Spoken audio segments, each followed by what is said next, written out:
সালামু আলাইকুম, কী অবস্থা সবার? কেমন আছো? আশা করি সবাই ভালো আছেন। তো অনেকে জিজ্ঞেস করে যে ভাই, আমি সৌদি আসতে চাই, বা ভিসা কেনার পরে বন্ধু মেসেজ করে বা কল করে, এ বন্ধু আমি তো সৌদি হইতেছি, সৌদির কী হাল অবস্থা?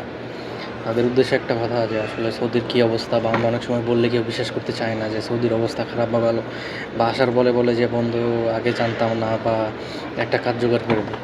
ওকে, তো সৌদির পরিস্থিতি আমি তোমাকে বলি যে কী অবস্থা বন্ধু বর্তমান। সৌদিতে মেবি 2-3 বছর বা 4 বছর আগে থেকেই সিস্টেম হয়েছে যে সৌদিদের কাজ করতে হবে। এখন আবার আগে সৌদির ট্যাক্স ছিল 5% মেবি, এখন 15%। তো এখন সমস্যাটা হচ্ছে কোন জায়গায়? আগে মনে করো যে একটা মলে মনে করো যে কাস্টমার ছিল 100%, বা সৌদিরা কাজ করতো না, বা কাপড়ের দোকান বা যাই বলো, বর্তমানে কাপড়ের দোকান বলো, যাই কিছু বলো, সবগুলোর মধ্যে সৌদি আবশ্যক। সৌদি ছাড়া কাজ হবে না, বা এটাই নিয়ম। বা কফি শপ আছে বা মাতাম আছে, ওদের ওই জায়গায় সৌদি আবশ্যক, বাট আজনবী বা অন্য কেউ রাখতে পারে, বা অন্য সিস্টেমে রাখা হয়। তো এখন সমস্যাটা কোন জায়গায়? আসলে সমস্যাটা হইতেছে, আগে মনে করো যে মলে কাস্টমার ছিল 100%, তো এখন ওই 100% থেকে 30-40% কাজ করে। তো একটা 100% জায়গা থেকে যখন 30% মলেই কাজ করে, বা সব জায়গায় সৌদিরা কাজ করা আবশ্যক, তো এখানে কী হয়েছে? 30% কাস্টমার ফল হয়ে গেছে। তারপরে কী হয়েছে, যারা আগে কাস্টমার ছিল ওরা এখন কাজ করে, বা ওদের এখন কাজ করতে হয় বা কাজ করা দরকার, কারণ এখন সৌদিতে অনেক খরচপাতি বা অনেক কিছু বেশি। তো এই সমস্যাটা এখন আমাদের কীভাবে প্রভাব ফেলছে?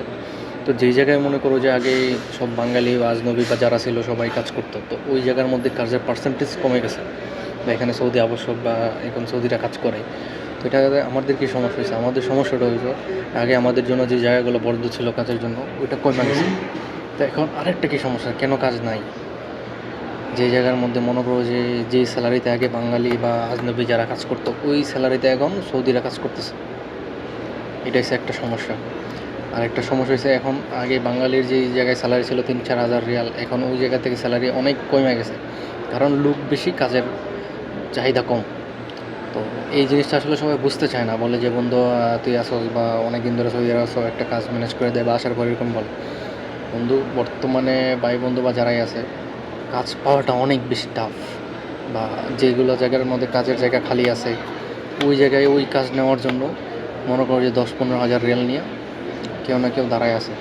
তো এটা হচ্ছে সবচেয়ে বড় সমস্যা। আরেকটা সমস্যা হলো, সৌদি আরবের সিস্টেম এখন আগের মতো নাই, বা আগের মতো সুযোগ সুবিধা বা অনেক কিছু নাই। তো আশা করি যারা আসবো বা যারা আসতে চায় তারা বুঝে শুই না, তারপরে সৌদি বা মিডল ইস্টের মধ্যে আমার পক্ষে না আসাটাই বেটার। তো তোমাদের ইচ্ছা।